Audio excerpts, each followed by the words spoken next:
வணக்கம் நண்பர்களே. இன்னைக்கு இன்னொரு விஷயத்தை நான் ஷேர் பண்ணலான் இருக்கேன். என்னன்னு சொன்னா, எல்லோருக்கும் தெரியும் இது உடல் தன்னாலே தன்னை குணமாக்கக்கூடிய தன்மை இருக்கு. Body can heal by it self.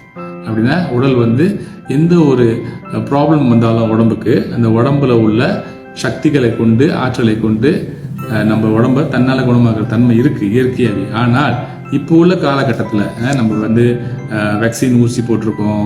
ரெண்டாவது சாப்பாடு நம்ம பொல்யூஷன் ஆயிடுச்சு. நிறைய விஷயத்துல ப்ரிசர்வேட்டிவ் போடுறாங்க. ஓகே, அதாவது அந்த டேஸ்ட்காக நிறைய கலவையெல்லாம் கலக்குறாங்க. அது மட்டும் இல்லாமல் சுற்றுப்புற சூழ்நிலையும் அவ்வளோ சிறப்பாக இல்லை.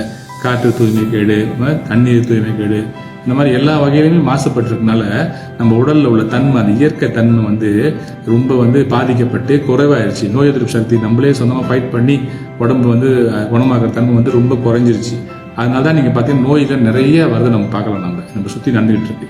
அப்ப நீங்க பார்த்தா சனித்திரா தெராப்பி மூலமாக இந்த பிரச்சனையை ரொம்ப எளிய முறையில சிம்பிளா நம்ம இதை கையாள முடியும்.